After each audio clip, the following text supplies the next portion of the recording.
ఇప్పుడే నేను DGP charge తీసుకున్నాను కాబట్టి ఇంతకంటే నేను చెప్పవలసింది ఏం లేదు. పోలీస్ డిపార్ట్మెంట్కు ఏదైతే మీరు మొదటి నుంచి పూర్తి సహకారం అందిస్తున్నారో అట్లనే సహకారం అందిస్తారని చెప్పి నాకు నమ్మకం ఉంది. మేము కూడా మా టీం కూడా చాలా స్ట్రాంగ్ టీం ఉంది. వాళ్ళు కూడా ఎప్పటికప్పుడు మీకు ఇన్ఫర్మేషన్ అందిస్తుంటారు ఏమైనా విషయాలపైన. దయచేసి ఆథెంటిక్ ఇన్ఫర్మేషన్ అందుకున్న తర్వాతనే మీరు ఏదైనా రాసినా కానీ చూపించినా కానీ బాగుంటుందని చెప్పి నా యొక్క విన్నపం. So thank you very much. Have a great Dasara again. So let's go for breakfast. Sir అంటే ఫస్ట్ మీ ముందున్న సార్ రమేష్ వైట్ సార్ మీ ముందున్న డిపార్ట్మెంట్లో ఉన్న సవాల్స్ అంటే ఫస్ట్ ఎంప్లాయ్ షార్టేజ్ కావచ్చు, లేకుంటే మీ ముందున్న సవాళ్ళు ఏంటివి, ఎట్లా చేయబోతున్నారు? ఆల్రెడీ నేను ఫస్ట్ ఛాలెంజ్ గురించి మాట్లాడినాను. ఇప్పుడు ఇమీడియట్లీ మాకు ఎలక్షన్స్ లోకల్ బాడీ ఎలక్షన్స్ గురించి మాట్లాడినాను. So that the main challenge మాకు ఇప్పుడు. తర్వాత మీరు చెప్పిన వేకెన్సీస్ గురించి, ఆఫ్ కోర్స్ చాలా వేకెన్సీలు ఉన్నాయి. సో ఆల్మోస్ట్ నాకు చూస్తే 17,000 ఆడ్ వేకెన్సీస్ ఉన్నట్టు తెలుస్తుంది. నాకు ఆల్రెడీ గవర్నమెంట్కి ప్రపోజల్స్ పోయినట్టున్నాయి.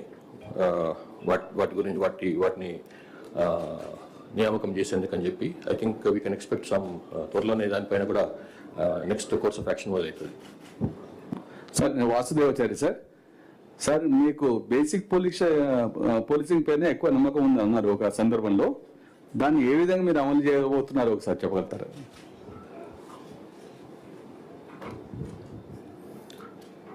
ఇప్పుడు బేసిక్ పోలీసింగ్ అంటే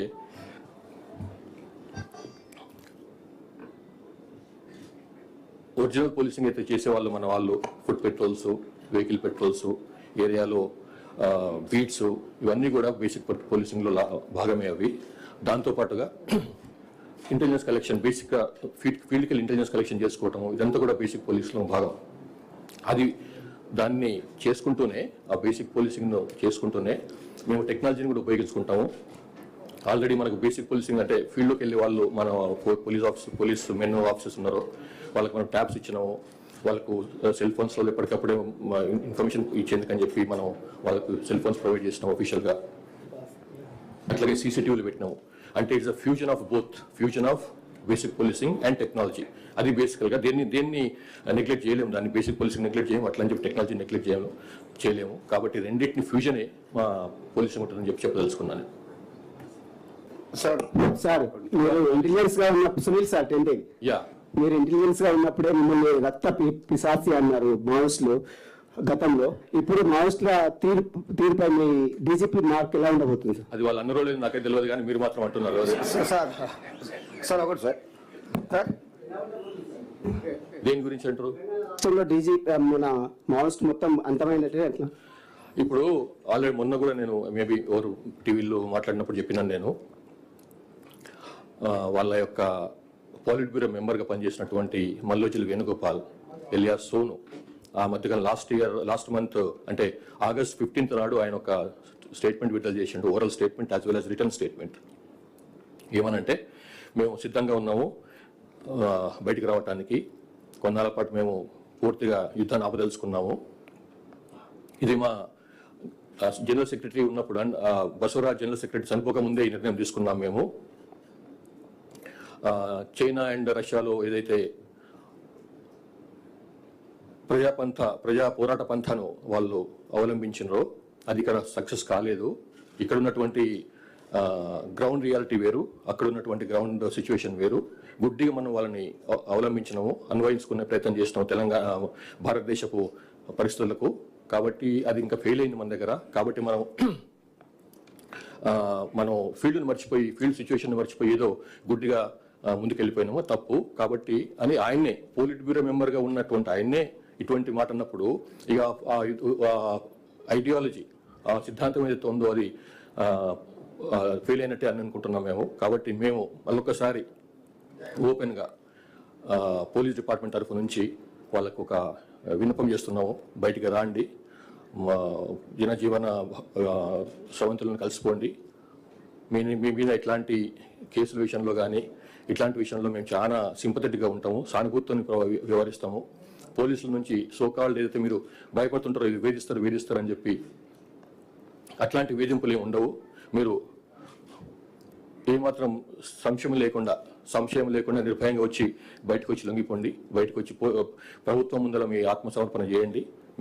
మీ ఎంబడి ఉంటాం. మేము తర్వాత మేము లాస్ట్ 4-5 months నుంచి 6 months నుంచి చేస్తున్నటువంటి ప్రయత్నాల వల్లనే చాలా మంది బయటకు వచ్చినారు పార్టీ నుంచి, ఇంక్లూడింగ్ ఒక సెంట్రల్ కమిటీ మెంబర్ అయినటువంటి సుజాతక్క కూడా బయటకు వచ్చేసి ఆమె ప్రభుత్వం ముందర ఆత్మసమర్పణ చేసుకున్నారు. వారు హాయిగా వాళ్ళ ట్రీట్మెంట్ కూడా పొందుతుంది ఆమె. మేము కూడా వారికి సహకరిస్తున్నాము ట్రీట్మెంట్ పొందడంలో. కాబట్టి ఛత్తీస్గఢ్ వాళ్ళైనా కూడా బయటకు వచ్చింది. మన పోలీసులు తెలంగాణకు వచ్చి తెలంగాణ ఆఫీసుల ముందు వచ్చి వాళ్ళు పార్టీని వదిలేసినారు. కాబట్టి మేము కూడా మళ్ళొకసారి మీకు అప్పీల్ చేసేది ఏంటంటే బయటకు రాండి. We are here to help you, we are here to welcome you. Thank you. చేసిన స్టేట్మెంట్ ను వాళ్ళ పార్టీ అతను దాన్ని ఖండిస్తూ అది వ్యక్తిగతం అని చెప్పారు కదా సార్. అది అందులో మల్లోజుల వేణుగోపాల్ ఇచ్చిన స్టేట్మెంట్ మీరు పూర్తిగా చదివితే ఆయన ఏమన్నాడు, అందులో జనరల్ సెక్రటరీగా బసవరాజు ఉన్నప్పుడే ఈ డిస్కషన్ అయిపోయింది అన్నాడు. అంటే బసవరాజు ఉట్టిగా ఏదో డిస్కషన్ ఉట్టి చేయడు కదా ఆయన. వాళ్ళ సీసీలో సెంట్రల్ కమిటీలో డిస్కషన్ అయిన తర్వాతనే దానికి అనుగుణంగానే ఆయన స్టేట్మెంట్ ఇచ్చారని అనుకుంటున్నాం మేము. కానీ ఆ టైంలోనే జరిగినటువంటి ఎన్కౌంటర్లో ఆయన మరణించినాడు బసవరాజు. కానీ నిర్ణయం మాత్రం అది పొలిట్ బ్యూరో తీసుకున్న సీసీ తీసుకున్నటువంటి నిర్ణయమే అని మేము భావిస్తున్నాము. కాబట్టి తర్వాత దానికి మళ్ళీ ఈయన ఎవరైతే జగన్ ఇచ్చినటువంటి స్టేట్మెంట్ వేణుగోపాల్ ఇచ్చిన స్టేట్మెంట్ ఖండిస్తూ జగన్ స్టేట్మెంట్ ఇచ్చిండో ఆ స్టేట్మెంట్ కూడా ఖండించుకుంటూ మళ్ళీ వేణుగోపాల్ కొత్త స్టేట్మెంట్ కూడా రిలీజ్ చేసిండు. మీరు చూసి ఉండాలి అది. కాబట్టి మేము మరోసారి వాళ్ళకి విన్నపం చేస్తున్నాం. మీరు ఈ రకంగా మీరు కలహించుకొని మీ మధ్యలో ఇట్లాంటి స్పర్ధలు ఉన్నప్పుడు లాభం లేదు. మీ ప్రభుత్వం స్టేట్ యొక్క రాజ్యం యొక్క శక్తి చాలా అపారమైంది. బయటకు రండి. దయచేసి అభివృద్ధిలో భాగం కండి. సార్, మావోయిస్టులతో చర్చలకు సంబంధించిన రకరకాల అభిప్రాయాలు వ్యక్తం అవుతుంది. దానిపైన మీ స్టాండ్ సార్. గతంలో మీరు ఇంటెలిజెన్స్ చీఫ్ ఉన్నప్పుడు డినై చేసినట్టున్నారు. ఇప్పుడు ఏమంటారు సార్? ఇప్పుడు మేము చర్చలు చేసిన లాభం లేదు. ఇది మన సమస్య కాదు. ఇది తెలంగాణలో అసలు సమస్య లేదు. ఓన్లీ కొంచెం బార్డర్ ఏరియాలో కొంచెం అప్పుడప్పుడు వచ్చిపోతున్నట్లు కాలు పెట్టి మన లోపలికి వెళ్ళిపోతున్నారు. కాబట్టి అది పెద్ద మన సమస్య కాదు. కాబట్టి సమస్య లేనప్పుడు మనం చర్చలు పెట్టి లాభం ఏంటిది? కాబట్టి సమస్యలు లేనప్పుడు వాళ్ళతో మాట్లాడాల్సింది ఇది కాలేజ్ బయటకు రమ్మని కదా కాలిస్తుంది. అది కూడా చర్చలు దగ్గర చేసి కదా వాళ్ళతో మాట్లాడే వాళ్ళకి సంబంధించినటువంటి వాళ్ళతో మాట్లాడే మిమ్మల్ని బయటకు రమ్మని చెప్పి పిలుస్తున్నాం మేము. సో అది సంగతి. Sir Pramod Chaturvedi from ANI जी, आपको डीजीपी बनने पे बहुत सारी शुभकामनाएं. Thank you very much. हम ये जानना चाहेंगे कि क्या क्या चैलेंजेस होंगे, खास तौर से जब स्टेट लोकल बॉडी इलेक्शंस में जा रहा है, वैसे समय पे पॉलिटिकल एक्टिविटीज एजिटेशंस बहुत ज्यादा हो जाते हैं, तो उस पे आपकी ये चुनौती के साथ साथ और क्या क्या चुनौतियां होंगी?